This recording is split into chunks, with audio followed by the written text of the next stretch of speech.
نماز کا ذکر کرتا ہوں۔ عموماً ہمارے ہاں فرائض ادا کیے جاتے ہیں، واجبات ادا ہوتے ہیں، سنن موقدہ ادا ہوتی ہیں، اور بعض وہ نمازیں جو سنن موقدہ نہیں ہیں، نوافل ہیں، لیکن بے حد مفید ہے، اس طرف ہماری عام طور پر توجہ نہیں جاتی، اور توجہ جائے بھی تو ہم چھوٹے چھوٹے شکوک و شبہات سے ڈر کر اس کا کھل کے اظہار نہیں کرتے۔ اس نماز کا نام ہے صلاۃ التسبیح۔ کیا نام ہے؟ صلاۃ التسبیح۔ اس کو سنیں بھی، طریقہ بھی ذہن میں رکھ لیں، اور پڑھنے کی نیت بھی کر لیں۔ یہ سنن ابی داؤد کے اندر بھی ہے، جامع ترمذی کے اندر بھی ہے، سنن ابن ماجہ کے اندر بھی ہے۔ حضور اکرم صلی اللہ علیہ وسلم نے اپنے چچا حضرت عباس رضی اللہ تعالیٰ عنہ فرمایا، پہلے فضیلت سننا، رسول اللہ صلی اللہ علیہ وسلم نے اپنے چچا حضرت عباس کو فرمایا، یا عباس یا عمہ، پہلے 4 مرتبہ فرمایا، اے میرے چچا، اے عباس، الا اوتی کا، کیا میں آپ کو کوئی عطیہ نہ دوں؟ الا امنحو کا، کیا میں آپ کو ہدیہ نہ دوں؟ الا اخبرو کا، کیا میں آپ کو بہترین بات نہ بتاؤں؟ الا افعل بک 10 خصال، کیا میں آپ کو 10 چیزیں ایسی نہ بتاؤں؟ اذا انت فعلت ذلک غفر اللہ لک ذنبک، اگر آپ اس کا اہتمام کریں تو اللہ آپ کے گناہ معاف کر دے۔ اور گناہ کون سے؟ یہ سننا، کون سے اللہ آپ گناہ معاف فرمائے؟ اولہ و آخرہ، آپ کے پہلے گناہ بھی معاف کرے، جو بعد میں کریں گے وہ بھی معاف کرے۔ 2 ہو گئے۔ وقدیمہ و حدیثہ، جو پرانے ہیں وہ بھی معاف کر دے، جو نئے ہیں وہ بھی معاف کر دے۔ کتنے ہو گئے؟ 4 ہو گئے۔ خطاہ و عمدہ، جو آپ نے بھول کر کی وہ بھی معاف کر دے، جو جان بوجھ کر کی وہ بھی معاف کر دے۔ کتنے ہو گئے؟ گنتے جائیں، کتنے ہو گئے؟ 6۔ اور فرمایا صغیرہ و کبیرہ، جو آپ کے چھوٹے ہیں وہ بھی معاف کر دے، جو آپ کے بڑے ہیں وہ بھی معاف کر دے۔ کتنے ہو گئے؟ 8۔ فرمایا سرہ و علانیتہ، جو آپ نے چھپ کر کی وہ بھی معاف کر دے، جو سب کے سامنے کی وہ بھی معاف کر دے۔ کتنے گناہوں کی معافی کا وعدہ ہو رہا ہے؟ 10۔ اور وعدہ کرنے والے کون ہیں؟ رسول اللہ صلی اللہ علیہ وسلم۔ اللہ کے نبی کی زبان پہ یقین ہونا چاہیے، خدشات میں کیوں پڑھتے ہیں؟ فرمایا چچا اگر آپ اس کا اہتمام فرما لیں تو اللہ آپ کے 10 قسم گناہ معاف فرما دے گا۔ اولہ و آخرہ، پہلے اور بعد والے، قدیمہ و حدیثہ، پرانے اور نئے، خطاہ و عمدہ، بھول کر اور جان بوجھ کر جو کیے، صغیرہ و کبیرہ، چھوٹے اور بڑے، اور سرہ و علانیتہ، چھپ کر کیے اور ظاہراً کیے، اللہ سارے گناہ معاف کر دے گا۔ وہ کیا کریں؟ فرمایا کہ آپ 4 رکعت نفل پڑھ لیا کریں، توجہ رکھنا۔ ان میں جب آپ پہلی رکعت پڑھیں تو سبحانک اللہ پڑھیں، اس کے بعد ثنا کے بعد آپ 15 بار پڑھ لیں، سبحان اللہ والحمد للہ ولا الہ الا اللہ واللہ اکبر، پھر اعوذ باللہ، پھر بسم اللہ، پھر سورۃ الفاتحہ، اور پھر سورت، اور پھر 10 بار پڑھیں سبحان اللہ والحمد للہ ولا الہ الا اللہ واللہ اکبر۔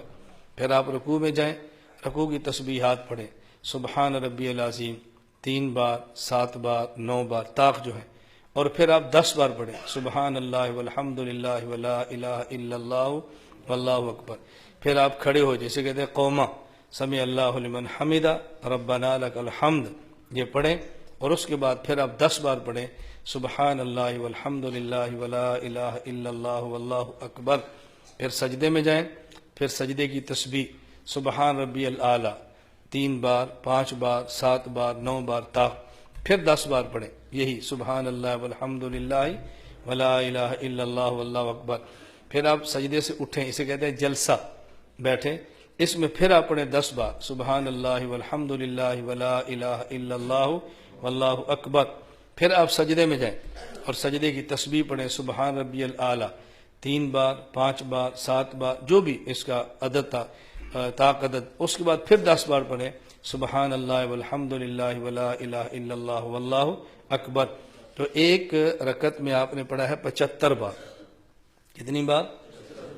10 بار ثنا کے بعد، 15 بار ثنا کے بعد، 10 بار سورت کے بعد، گنتے جائیں کتنے ہو گئے؟ 25۔ 10 بار سجدہ یا رکوع میں، کتنے ہو گئے؟ پھر 10 بار قوما، پھر 10 بار سجدہ، پھر 10 بار جلسہ، پھر 10 بار سجدہ، 75۔ ایک رکعت میں 75، تو 4 رکعت میں کتنے ہو گئے؟ 300۔ یہ پڑھ لیا کرو۔ اور پھر اللہ کے نبی نے کیا ارشاد فرمایا، ان استطعت ان تصلیھا فی کل یوم مرۃ فافعل، اگر آپ ہر روز ایک بار پڑھ سکتے ہیں تو ضرور پڑھیں۔ فإن لم تفعل، اگر ہر روز نہیں پڑھ سکتے، ففی کل جمعۃ مرۃ، پھر آپ ہفتے میں ایک بار پڑھ لیں۔ فإن لم تفعل، اگر آپ ہفتے میں ایک بار نہیں پڑھ سکتے، نہ آپ نہیں پڑھ سکتے، تو پھر ففی کل شہر مرۃ، آپ مہینے میں ایک بار پڑھ لیں۔ اگر آپ ایک مہینے میں ایک بار نہیں پڑھ سکتے، ففی کل سنۃ مرۃ، پھر سال میں ایک بار پڑھ لیں۔ اور اگر آپ ہر سال ایک مرتبہ نہیں پڑھ سکتے، فإن لم تفعل ففی عمرک مرۃ، تو میرے چچا عمر میں ایک مرتبہ آپ ضرور پڑھ لیں۔ تو آپ اس کی نیت کر لیں ہر روز، اگر ہر روز نہیں تو ہفتے میں ایک بار، ہفتے میں ایک بار نہیں تو پھر مہینے میں ایک بار، مہینے میں ایک بار نہیں تو پھر سال میں ایک بار، اور سال میں ایک بار نہیں تو پھر زندگی میں ایک بار۔ تو زندگی میں تو ایک بار انشاءاللہ سب پڑھیں گے نا بھائی، نیت کرتے ہیں انشاءاللہ سب پڑھیں گے۔ اس حوالے سے دو چار باتیں سے نشین فرما لیں جو مسائل بتانے ضروری ہیں۔ نمبر ایک طریقہ وہ ہے جو میں نے آپ کو اب بتایا ہے۔ دوسرا طریقہ یہ ہے کہ آپ ثنا پڑھیں، پھر اعوذ باللہ، پھر بسم اللہ، پھر سورۃ الفاتحہ، پھر سورت، اور پھر 25 بار، نہ 15 بار، پھر 15 بار، پھر رکوع میں 10 بار، قومے میں 10 بار، سجدے میں 10 بار، پھر جلسے میں 10 بار، پھر سجدے میں 10 بار۔ پہلی رکعت کے دوسرے سجدے جب اٹھیں تو بیٹھ کر 10 بار پڑھ لیں اور پھر کھڑے ہو جائیں، پھر کھڑے ہو جائیں۔ پہلا طریقہ کیا تھا؟ ثنا کے بعد 15 اور سورت کے بعد 10۔ اب کیا ہے؟ سورت کے بعد 15 اور دوسرے جلسے کے بعد، دوسرے سجدے کے بعد 10۔ اس ترتیب پر آپ پڑھ لیں، وہ پڑھیں گے پھر بھی 75، اور 4 رکعت کے 300 بنیں گے۔ ایک مسئلہ۔ دوسرا، یہ جو 4 رکعت پڑھنی ہے اس کے اندر سورت کون سی پڑھیں؟ جو سورت جہاں سے مناسب سمجھیں آپ تلاوت کر لیں۔ بعض مشائخ کی رائے یہ ہے کہ اذا زلزلت الارض زلزالها والعادیات ضبحا، اور الہاکم التکاثر والعصر، قل یا ایھا الکافرون، اذا جاء نصر اللہ، قل هو اللہ احد، ان میں سے 4 صورتیں پڑھیں۔ بعض کی رائے یہ ہے، باقی آپ کوئی صورت بھی پڑھنا چاہیں تو پڑھ سکتے ہیں۔ نمبر 3، اس کے پڑھنے کا سب سے بہتر وقت زوال کے بعد ظہر کی نماز سے پہلے، جب ظہر کا وقت شروع ہوتا ہے ظہر کی نماز سے پہلے، یہ سب سے بہتر وقت ہے۔ اگر اس کے علاوہ کسی وقت میں بھی پڑھنا چاہیں، 3 مکروہ اوقات نہ ہوں، سورج نکلتے وقت، سورج ڈوبتے وقت، اور زوال کے وقت، کسی وقت بھی آپ پڑھ سکتے ہیں۔ چوتھا مسئلہ، یہ آپ نے 300 کا عدد پورا کرنا ہے، اور اگر کسی موقع پر بھول جائیں، 10 بار رہ جائے، تو اس کو اگلے رکن میں پورا کریں۔ اگلے رکن کا معنی، مثلا آپ نے قیام میں پڑھنا تھا 15 بار اور پڑھ لیا 10 بار، 5 بار رہ گیا، تو رکوع میں 5 مرتبہ مزید پڑھ لیں۔ اگر رکوع میں رہ گیا، اس کے بعد قومہ ہے، قومے میں نہیں پڑھنا، یہ واجب ہے، رکن نہیں ہے، رکن میں پڑھنا ہے۔ نہ تو قومے میں پڑھنا ہے، نہ ہی 2 سجدوں کے درمیان جلسے میں جو رہ گیا اس کو پڑھنا ہے، نہ ہی 2 سجدوں کے بعد جب بیٹھے رہ گیا تو وہ پڑھنا ہے۔ یا قیام میں پورا کریں، یا رکوع میں پورا کریں، یا سجدے میں پورا کریں، اور یا آخری اتحیات میں بھی پورا کر سکتے ہیں۔ کیوں؟ آخری اتحیات فرض ہے، اور وہاں آپ پڑھنا چاہیں تو وہاں بھی پڑھ سکتے ہیں، درمیان میں جگہوں پر نہ پڑھیں۔